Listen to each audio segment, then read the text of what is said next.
დავისაუბროთ თემაზე, რომელიც ვფიქრობ, რომ ძალიან ბევრ ადამიანს დააინტერესებს. დაჩქარებული ცხოვრების რითმი, გაზრდილი მოთხოვნები და მაღალი კონკურენცია გვაიძულებს მეტი ვიმუშაოთ საკუთარ თავზე. რაც შეიძლება სწრაფად განვითარდეთ, აღმოვაჩინოთ ან სულაც გამოვიმუშაოთ უნარები, რომლებიც კონკურენტ უნარიანს გაგვხდის და წარმატებისკენ მიმავალ გზას გაგვიკვალავს. რა უნდა გავაკეთოთ წარმატების მისაღწევად? როგორია წინსვლის მთავარი პრინციპები? ტრენერი, ბიზნეს ტრენერი, კოუჩი მარიეტა მაჭარაშვილი შემოგვიერთდა. დილომშვიდობისა, მადლობა რომ ხართ ჩვენთან ერთად. მადლობა. ერთ-ერთ ძალიან საინტერესო თემაზე ვსაუბრობთ, იმიტომ რომ ყველას უნდა რომ იყოს წარმატებული და ყველას უნდა რომ იყოს იმაზე უფრო მაღალ საფეხურზე, ვიდრე დღეს არის ბუნებრივია. თუმცა, როგორ უნდა გავმვლოთ ეს გზა, რა უნდა გავაკეთოთ იმისთვის, რომ თუნდაც გამოვიმუშაოთ ახალი უნარები და ბუნებრივია რომ წარმატებისკენ მიმავალ გზაზე კიდევ ერთი ნაბიჯი გადავდგათ. კი ბატონო. წინსვლაზე საუბრის დროს ალბათ ძალიან მნიშვნელოვანია ვთქვათ, რომ წინსვლა არ არის მარტო მოძრაობა, ხო? აი რაღაცა კეთება რაღაცა მიზანმიმართულად და პირველი ალბათ რაც არის ძალიან მნიშვნელოვანი, რომ განსაზღვრო ეხლა სად ვარ და სად მინდა რომ ვიყო, რომ ვიცოდე დანიშნულების წერტილი სად მივდივარ. ანუ რას ნიშნავს ჩემთვის წინსვლა და განვითარება, ხო? ერთ-ერთი მნიშვნელოვანი ალბათ ეგ არის წინსვლის დროს. ასევე დაფიქრება იმაზე, თუ რა მიშლის ხელს იმაში, რომ ვიყო უფრო განვითარებული, წარმატებული, ანუ მქონდეს წინსვლა ცხოვრებაში და ხშირად არის ხოლმე, რომ ადამიანები მოკლედ ელოდებიან იდეალურ დროს ან მოცემულობას იმისთვის, რომ დაიწყონ რაღაცის კეთება. დამთხოვების იმედად უფრო ხშირად არიან ხოლმე ასე დროს, რომ აი რაღაც მოხდება, გამიმართლებს, იქ აღმოჩნდები და მივალ ამიზნამდე, ვიდრე ის რაც თქვენ გქით. თუმცა სწორ დროს სწორ ადგილას ყოფნა სხვა ძალიან მნიშვნელოვანია. კი ბატონო, ნამდვილად მნიშვნელოვანია. ოღონდ ამის იმედად ყოფნა არ არის მაინც და მაინც კარგი. ნამდვილად მნიშვნელოვანია სწორ დროს სწორ ადგილას, ანუ რაღაცა სანაცნობო ქსელის შექმნას გულისხმობს, ხო? სწორ დროს სწორი ადგილზე ყოფნა, თუმცა იმის იმედად, რომ ეს ოდესმე თავისით მოხდება, ყოფნა ძალიან უშედეგოა, ხო? შენ თვითონ უნდა შექმნა ისეთი შესაძლებლობები და ალბათობები გაზარდო იმისა, რომ მოხდეს სწორ დროს სწორ ადგილას. რასაკვირველია, შეიძლება ცხოვრება თვითონაც შემოგთავაზოს ეს გარკვეული პერიოდულობით, თუმცა ლოდინი იმისა, რომ ეს ჩემ თავს ავტომატურად მოხდება, ცალსახად არასწორია. ანუ შენ თვითონ უნდა შეუწყო. აი ბიბლიაშიც ეგრე წერია, ხო? თუ გინდა რომ გეშველოს, ხელი უნდა გაანძრიო, რომ გეშველოს. პრინციპში ყველაფერში ცხოვრებაში ეგრეა. რომელი უფრო სწორია? დავისახოთ პატარ-პატარა მიზნები თუ დავისახოთ ერთი დიდი მიზანი, რომლისკენაც წავალთ? ცალსახად სწორია, რომ გქონდეს რაღაცა მამოტივირებელი დიდი მიზანი, მაგრამ მნიშვნელოვანია გქონდეს პატარ-პატარა ამოცანები, რომლის მიღწევაც უფრო გაგვიადვილდება, ასე იგი, ცხოვრებაში. იც რა მეინტერესებს ხომ მარიამ ახლა შენ შეეხი ამ თემას, ძალიან ბევრი ადამიანი, რომელიც მხოლოდ ამ დიდი მიზნისკენ სვლას განაგრძობს, შეიძლება წარმატებულათაც კი გზაში ძალიან ბევრ მცირე წარმატებას ვეღარ აღიქვამს ისე, როგორც რეალურად ეს უნდა მიიღოს, ვეღარ იღებს ამისგან სიამოვნებას და ძალიან ბევრი რამ მე მათთვის უფასურდება ხოლმე. ეს რამდენად სწორია იმის მიუხედავად, მივდივართ თუ არა, თქვათ ჩვენ სწორად ამ დიდი მიზნისკენ. კი ბატონო, წინსვლის და წარმატებაზე საუბრისას ძალიან მნიშვნელოვანია ის, რომ ადამიანმა ისწავლოს მადლიერება იმისა, რაც გაუკეთა საკუთარ თავს, ანუ როგორ ელაპარაკება საკუთარ თავს, ამას აქვს პრაქტიკულად ძალიან გადამწყვეტი მნიშვნელობა და აი ეს პატარ-პატარა აღნიშვნები, პატარ-პატარა მიღწევების აღნიშვნები, ანუ мотиваციაც არის და ამასთანავე მადლიერება საკუთარ თავს, საწვავი, რომელიც მაძლევს ძალას, რომ ამ გზაზე არ გავჩერდე მოკლედ და რეალურად წინსვლა და წარმატება, ხა საუბრობდით სანამ შემოვიდოდით ეთერში, რომ მიზანდასახული ადამიანებისთვის არის წინსვლა და წარმატება, ხო? მიზანდასახულობა მეორენაირად რო ნახოთ რა არის? სიჯიუტე. ხო? ანუ ესეთი მეორე გვერდზე ესა წერია ამ სიტყვას სიჯიუტე რას გულისხმობს, რომ არ დავნებდე გზაში. რომ არ დავნებდე გზაში, ამისთვის მნიშვნელოვანია, რომ გქონდეს საწვავი რაღაცა მამოტივირებელი და აი პატარ-პატარა მიღწევებით შეიძლება რომ ადამიანმა დაამოტივიროს საკუთარ თავი, რომ არ გაჩერდეს გზაში. აი ამ ყველაფერში ხელს გვიწყობს დისციპლინა, თუ რა არის ის, რაც ყველაზე მნიშვნელოვანია იმისთვის, რომ არ გავჩერდეთ? ძალიან მნიშვნელოვანი შეკითხვაა და მადლობა მაგისთვის. мотиваციას ხშირად სჯობს დისციპლინა, ესეთი ფრაზაც არსებობს და პრაქტიკულად ჭეშმარიტება იქიდან გამომდინარე, რომ ყველა დღე ერთმანეთისგან განსხვავებულია და ყველა დღე ვერ იქნება мотивაციით სავსე და ზუსტად იმიტომ რომ არ გაჩერდე ამ სავალ გზაზე გჭირდება დისციპლინა. რასაც წინსვლის ერთ-ერთ მნიშვნელოვან პირობად ამბობენ და მე მჯერა ამის საკუთარ თავზე გამომიცდი არის ის რომ ყოველ დღე 1%-ით უკეთესი თუ იქნები და 1%-ით გააუმჯობესებ შენს ნებისმიერ ქცევა იქნება მიზანი იქნება თუ ნებისმიერ რაშთაც გინდა რომ განვითარდე და წინ წახვიდე ამ შემთხვევაში არის ესე იგი რეალური მიზნის მიღწევა და თუ შენ იტყვი რომ ან 100% ან არაფერი ამ შემთხვევაში ძალიან გაგიჭირდება მოკლედ მაგის მიღწევა და ყოველდღიური 1%-ით გაუმჯობესება არის დისციპლინა რეალურად ხო რომ აუმჯობესებ ყოველდღიურად მე მაინტერესებს რამდენად სწორია საკუთარი თავის შექება ხშირად. საკუთარი თავისთვის მამოტივირებელი კარგი ფრაზების თქმა, იმიტომ რომ ბევრჯერ გვსმენია რომ მაგალითად შეგიძლიათ დადგეთ საკის პირდაპირ, უთხრა შენ თავს ის რაც გინდა, ვიზუალიზაციას მიმართავენ ხოლმე ძალიან ხშირად ასევე თქვა წარმოიდგენენ იმ რეალობას, რა რეალობაში უნდათ რომ იყვნენ. ეს ყველაფერი რამდენად გვეხმარება და აი აქაც ოქროს შუალედი როგორ დავიჭიროთ, რომ ზღაპრების მოყოლაში არ გადავიდეს ეს საკუთარი თავის ქება. ძალიანაც არ ვაქვთ. ხო. ძალიან საინტერესო შეკითხვა. ფუჭი იმედებიც რო არ მივცეთ ჩვენ თავს. კი ბატონო. პირველ ნაწილში თქვენ იკითხეთ ესეთი რაღაცა რამდენად მნიშვნელოვანია და მაგაზე მახსენდება ჩემი ერთი კოლეგის და მენტორის ფრაზა, რომელიც მეუბნება ხოლმე ესეთ რაღაც, მეუბნებოდა თავის დროს ესეთ რაღაცას, რომ წარმოიდგინე შენ რომ ისე ელაპარაკებოდე შენს მეგობრებს, როგორც საკუთარ თავს ელაპარაკები, გეყოლება თუ არა ეს მეგობრები, ხო? ხშირად არის ხოლმე ადამიანები იმდენად ცუდად ვესაუბრებით საკუთარ თავს, რომ ექსე რო სხვას ესაუბრო, შეიძლება იმ ადამიანმა შენთან ურთიერთობა აღარც მოინდომოს. ასეა ზუსტად საკუთარ თავთანაც რომ შენ თუ გინდა რომ შენმა თავმა პარტნიორობა გაგიწიოს წინსვლაში იქნება თუ ნებისმიერ საქმეში კარგი ურთიერთობა უნდა გქონდეს საკუთარ თავთან. აქ არის აღნიშნები იმისა მიღწევების იმისი მადლიერება რაც გაქვს ამაზე საუბარ და არა ის რომ გამოგონილი ზღაპრები მოუყვა საკუთარ თავს და უთხრა აი მაგალითად დღეს თუ მე კარგად ჩავატარე პირობითად თქვენთან ინტერვიუ შეიძლება უთხრა საკუთარ თავს დღის ბოლოს რომ კარგი იყო რა შეიძლება გასაუმჯობესებელი იყო რაღაცები მაგრამ მადლობა უთხრა გამბედა ისთვის მომზადებისთვის, რაღაცა თავდაჯერებულობისთვის და ასე შემდეგ. ან მანამდე თქვა წარმატება უსრულო საკუთარ თავს, რომ აი დღეს ყველაფერი გამოგივიდა. კი ბატონო, ფაქტებზე დაფუძნებით უფრო ესეთი დამაჯერებელია ჩვენი გონებისთვის, რომ ეს რომ გააკეთე, კარგი იყო და ირწმუნა. მეორედ და მესამედ დაგეხმარება, რომ უფრო უკეთესად გამოგივიდეს.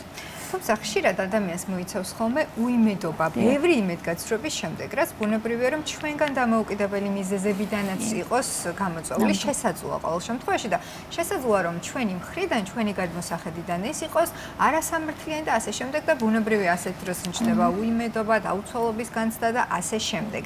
ამ შემთხვევაში როგორ უნდა ვიბრძოლოთ, რა არის მნიშვნელოვანი რომ გავაკეთოთ და როგორ უნდა მოვიქცეთ რეალურად? კი, ძალიან კარგი შეკითხვაა, მოკლედ.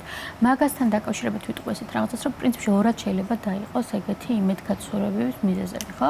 ერთი არის, რაც ჩემზე არ არის დამოკიდებული და გარემო ფაქტორებზეა, ხო? რაღაც რაზეც მე კონტროლი არ მაქვს. მაგალითად, პანდემია იყო ეგეთი, ხო? რომელსაც საერთოდ არავის არ ქონდა ზეგავლენა. შეიძლება ომი იყოს ესეთი ცუდი ისინი გამახსენდა მაგალითები. ანუ რაც ჩემგან დამოუკიდებელია, მაგას რომ ვეუმო და ვებრძოლო და მოკლედ ამის გამოყურებით ჩამოვყარო, მოკლედ არაფერს არ მომიტანს, იმიტომ რომ ცხოვრება თავისით იცხოვრება, ხო? ესეთი ფრაზაც არსებობს. მეორე არის, რომ მე საკუთარ თავთან, ანუ ჩემი კონტროლის ზონაში რა არის? ჩემი კონტროლის ზონაში არის საკუთარი თავი, მარტო მე. ხო? ხშირად აი წინსვლის ერთ-ერთი დამაბრკოლებელი არის ის წარსული დაშვებული შეცდომები, რაც მოუვიდა ადამიანს ცხოვრებაში. ანუ წარუმატებლობა იყო, შეცდომა იყო თუ ნებისმიერი რამ. მან მნიშვნელოვანი არის ესეთი რაღაცა, რომ ეგ შეგიძლია მიიღო როგორც მარცხად და ამიტომ იყო მარცხის როლში და მეორე შეგიძლია მიიღო გაკვეთილად და ამ გაკვეთილის სწავლის შედეგად უფრო წინ წახვიდე მომავალში. ანუ დაფიქრდე რა ვისწავლი ამ გამოცდილებით. ანუ წარსული ჩემი შეცდომა თუ წარუმატებლობა ვაქციო საძირკვლად მომავალი. ან თუ ამას მიეცა რაღაც სისტემატიური ხასიათი იქნებ მე დავიწყოთ ფიქრი იმაზე, რომ ჩვენში ხო არ არის რაიმე პრობლემა, რომელსაც შეიძლება ვერ ხედავთ და ვაბრალებთ რაიმე შევცვალოთ ის გზა, რომელზეც ვართ. აი ეს არის ალბათ კიდევ ძალიან მნიშვნელოვანი. შესაძლოა რომ ჩვენ დავისახოთ ერთი მიზანი და ამ მიზნისკენ მივდიოდეთ, მაგრამ მიზნისკენ მიმავალ გზაზე აღმოვაჩინოთ, რომ რაღაცას ვერ ვაკეთებთ სწორად და ალბათ ჯობს რომ რაღაც სხვა გავაკეთოთ ალტერნატივა. როდის არის რეალურად ეს გამართლებული? აი როდის უნდა მივხვდეთ, რომ ჩვენი მიზანი, საიდანაც მივდივართ, არ არის სწორი, იმიტომ რომ ხშირად ასეც ხდება.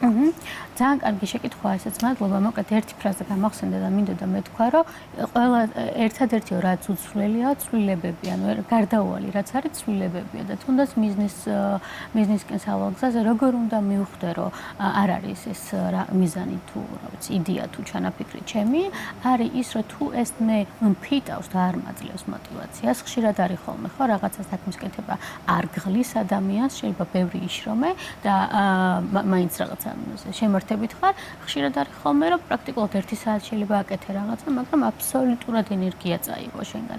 ეს პირველი ნიშანი არის, რომ თქვენი არ არის. მეორე რომ რაღაცები არ გამოდის და ხშირად ესე იგი 3-ჯერ, 4-ჯერ, 5-ჯერ ეცადეთ რაღაცას და არ გამოვიდა, ნიშნავს, რომ ან უნდა დააფორმულიროთ, ან თქვენი არ არის ეს მიზანი, რაც დაისახეთ. ანუ რაღაცნაირად შეიძლება ცოტა აბსტრაქტულად ჟღერდეს, მაგრამ სამყარო მაინც გაძლევს მაგ მინიშნებებს, რომ რა არის შენი და რა არ არის შენი. ხო, მოკლედ თუ რაღაცას ვცდილობ მუდმივად და არ გამომდის, ესე იგი არ უნდა გამომივიდეს. მარიამ, შენ დასაწყისში ახსენე, გეგმაზე გქონდა საუბარი. მარიეტა ალბათ კიდევ უფრო სწორად აგვიხსნის, როგორ არის მართებული ამ გეგმის გამოყენება. თუ თქვათ ვადგენთ გეგმას, ჩვენი მიზნისკენ მიმავალს, თქვათ ჩამოვწერთ იმ ეტაპებს, რომელიც აი ამ მიზნამდე მისვლაში გვეხმარება. ეს რამდენადაც ჩემასაც დავფიქრე, რამდენადაც კარგია, რომ თქვათ ამ მიზნამდე მივიდეთ, ხო არ გვიფუჭებს ასევე ხوار გვართმევს იმის შანსებს, რომ აი ამ მიზნამდე მიმავალ გზაზე სხვა შანსები გამოგვეპაროს ხვალთახედვის არიდან, იმიტომ რომ იმდენად ვიყოთ მე გადართულები იმ კონკრეტულ ნაბიჯებზე, რომ პარალელურად შეიძლება ბევრად უკეთესი ვარიანტი რეალურად ხელიდან გამოგვეცვალოს. აი უნივერსალური ფორმულა წარმატების მიღწევის შეიძლება არ არსებობდეს ინდივიდუალურია, მაგრამ აი ისეთი მთავარი რჩევები, რასაც უნდა მივყვეთ, რომ არც ის არ გავაფუჭოთ და მიზნამდეც ვიაროთ. კი ბატონო. ხო, საინტერესო არის ის, რომ მოკლედ, როდესაც ვლაპარაკობთ მიზანზე და წინსვლაზე, პირველი რაც ალბათ ადამიანმა უნდა გააკეთოს და დაფიქრდეს იმაზე, რა არის მისი უნიკალურობა. ანუ რა მოუტანს მას წარმატებას და წინსვლას, ხო, ცხოვრებაში. რაც შეეხება გეგმასთან დაკავშირებით, მოკლედ, გეგმა კარგია სამოქმედოდ, მაგრამ არ არის აუცილებლად, ესე იგი, 100% შესაძლებელი. ეს წარმოვიდგინეთ, ეს არის ხიდი, რომელიც მეხმარება, თუმცა მე შეიძლება ხიდი არ გამოვიყენო და გამოვიყენო კიბე პირობითად რაღაცასთან მისასვლელად, ხო? ამიტომ ძალიან მნიშვნელოვანია, რომ ის გეგმაც იყოს მოქნილი და იტოვებდეს რაღაცა სივრცეებს იმისთვის, რომ შანსები, რომელსაც სამყარო გაძლევს, იყოს მოკლედ თუ ეს გეგმის შესრულება თქვენ არ გაძლევთ мотиваციას და არ გაბედნიერებთ, რასაკვირველია, რომ შეიძლება ღირდეს იმაზე დაფიქრება, რომ ახალი შანსები, ახალი შესაძლებლობები ხوار უნდა შემოვიდეს ცხოვრებაში და თან ეხლა დღევანდელ დღეს იმდენად ცვალებადია ყველაფერი, რომ შეიძლება რაც მინდოდა 1 წლის წინ დღეს აღარ მინდოდეს. ბუნებრივია. იმიტომ რომ ცხოვრება იცვლება. ან გვინდოდეს, მაგრამ აღარ იყოს მოთხოვნა. ბუნებრივია, ტექნოლოგიებიც ვითარდება და შესაბამისად მოთხოვნადი პროფესიებიც იცვლება ბაზარზე თითქმის ყოველწლიურად და ძალიან სწრაფად. თქვენ მარიეტა ახსენეთ, სამყარო ყოველთვის გვაძლევს მინიშნებებს. ჩვენ ბუნებრივია, რომ წარმატებისგან მიმავალ გზაზე არასდროს ვართ მარტონი, მაინც იმიტომ რომ ჩვენთან ერთად სამსახურში იქნება თუ სხვადასხვა ბიზნესში მაგალითად, იქაც არიან ადამიანები, ვიზეთ მეტნაკლებად ან დამოკიდებულები ვართ, ან რაიმე გავლენა აქვთ ჩვენზე. ამ შემთხვევაში საზოგადოებას რა გავლენა აქვს თითოეული ადამიანის აი ამ რაღაცა გზაზე? კი ბატონო. მოკლედ ერთ-ერთი შემაფერხებელი წინსვლის პროცესში არის საკუთარი თავის სხვებისთვის შედარება. რომ ვიღაცას რაღაცა გამოუვიდა 20 წლის ასაკში და მე ახლა 30-ის ვარ და არ გამომცვლია და მოკლედ შეიძლება გვიანი იყოს ეს ყველაფერი ჩემთვის. ნამდვილად შეიძლება საზოგადოებამ და არსებულმა სიტუაციამ ზეგავლენა მოახდინოს რაღაც არწმენა წარმოდგენების შემიქმნას თუნდაც საკუთარ თავზე, რომელიც მე შემაფერხებს წინსვლის გზაზე. ამიტომ მან ერთი რჩევა რაც შემიძლია მივცე მაყურებელს და საკუთარ თავსაც პირველ რიგში, რომ არსებობს სოციუმი, რომელსაც ვერ შეცვლი შენს გარშემო, მაგრამ შენ შეგიძლია ამ სოციუმში შექმნა მხარდამჭერი გარემო, შენთვის მხარდამჭერი გარემო, ანუ ისეთი ადამიანები, ვინც შენთვის არის საყრდენი, რა ვიცი, კეთილდღეობისთვის იქნება წინსვლისთვის თუ ასე შემდეგ. არსებული რეალობიდან მივიღოთ მაქსიმუმი, რაც შესაძლებელია. მაქსიმუმი და შეიძლება რა ვიცი, დღის განმავლობაში 100 ადამიანთან გიწევდეთ ურთიერთობა და ასე ადამიანი თქვენ გაცილდეთ ენერგიას, მაგრამ ყავდეთ ერთი ადამიანი, რომელიც პირიქით მოტივაციას გაძლევს. აი, თანამედროვე დამხმარე პროფესიები, მაგალითად კოუჩინგი, ფსიქოთერაპია, მენტორობა, რაც არის, ეგ ყველაფერი მაგით უნგაჩდა, რომ ადამიანებს სჭირდებათ მოკლედ ისეთი ადამიანი გვერდით, ვინც მოტივაციას მისცემს და სამწუხაროდ თუ საბედნიეროდ მოკლედ ხანდახან არ არიან ეგეთი ადამიანები ჩვენს გვერდით და ეს იქცა თანდათან პროფესიად. თუ როგორ გაჩნდნენ ასეთი ადამიანები ჩვენს გვერდით? დიახ. როგორ გაჩნდნენ ესეთი ადამიანები ჩვენს გვერდით? შეიძლება ესენი იყვნენ თვითონ ის ადამიანები, რომლებიც მემაძლევენ ესე იგი ძალას და ენერგიას წინსვლის პროცესში. მოკლედ იმისი თქვა მინდა რომ შეიძლება ეს იყოს ვიღაცისთვის კოუჩი, ეს შეიძლება ვიღაცისთვის იყოს მეგობარი, ოჯახის წევრი. ანუ არ არის აუცილებელი რომ ყველა თქვენს ირგვლივ ტარს გიკრავდეთ და გამხნევებდეთ. შეიძლება ერთი ადამიანი ყავდეთ ეგეთი, ან მეგობრების რამდენიმე მეგობარი ყავდეთ, მაგრამ ფოკუსირდით იმ ადამიანებზე, ვინც თქვენს მოტივაციას გაძლევთ და არა იმ ადამიანებს, ვინც თქვა შეიძლება თქვენთვის დემოტივატორები იქნება. მაგრამ ალბათ არასდროს იარსებობს ესეთი ადამიანი, ვისაც აბსოლუტური უმრავლესობა გაქვს და თითქმის ყველა ტარს დაუკრავს. მართლაც იმიტომ რომ მეტალს ჩემი აზრით ყოველთვის ორი მხარე აქვს. არც არის მე მგონი მარიამ საჭირო. თავარია ჩვენ ვიყოთ კომფორტულად ჩვენ ვიყოთ ბედნიერები, რა თქმა უნდა. ჩვენ ვიყოთ კომფორტულად საკუთარ თავთან, აი ძალიან სწორი რამ აღნიშნავაში. დიდი მადლობა. მარიეტა, ძალიან ცოტა დრო გრჩება და ბოლოს აი რომ შევაჯამოთ, თქვათ, პირობითად სამი ფაქტორი, რომელიც გვეხმარება წარმატებისკენ სვლაში და სამი ფაქტორი, რომელიც უკან ხევს და კიდევ უფრო გვაშორებს ჩვენ მიზანს. კი ბატონო.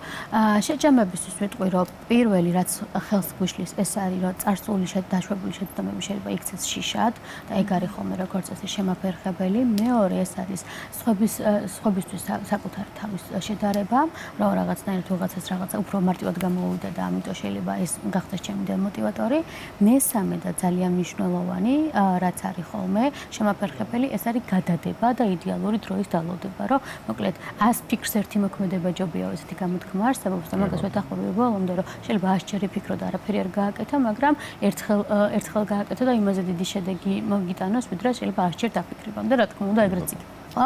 რაც შეეხება ხელისშემწყობ ფაქტორებს, მე მგონია, რომ წინსვლისთვის მიზანდასახულობა თავისთავად ძალიან საჭიროა.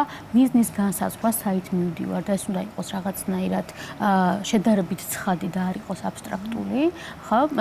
მეორე არის, რომ მხარდამჭერი გარემო შეიქმნით თქვენს ირგვლივ, ასევე ფოკუსირებულ მუშაობაზე მინდოდა მე თქვა ეხეთ ესეთი საკონსულტაციო ორგანიზაცია არის ცნობილი McKinsey, რომელიც გვეუბნება, რომ წინსვლისთვის და ანუ პროდუქტიულობისთვის და ბევრი შედეგების დადებისთვის ძალიან მნიშვნელოვანია, რომ დღეში საათნახევარი ფოკუსირებული მუშაობა გქონდეს, რომელიც დათვლილია, რომ ზუსტად 11 საათის მუშაობას უდრის. ანუ თუ თქვენ გადართვებს აკეთებთ მუშაობის პროცესში, ხო? ასეთ შემთხვევაში 11 საათი რის გაკეთებაში დაგჭირდებათ, საათნახევარი გეყოფათ იმ შემთხვევაში, თუ იმუშავებთ ფოკუსირებულად. და ერთადერთი, ვისაც უნდა შეედაროს ადამიანი, ჩემი აზრით, არის საკუთარი თავი, რომელიც იყო გუში და არა სხვა ადამიანი. ძალიან დიდი მადლობა. დიდი მადლობა. ძალიან საინტერესო რჩევები მივიღეთ მართლაც. მე პირადად ყოველ შემთხვევაში ესე დარწმუნებული ვარ, რომ ჩვენმა მაყურებელმაც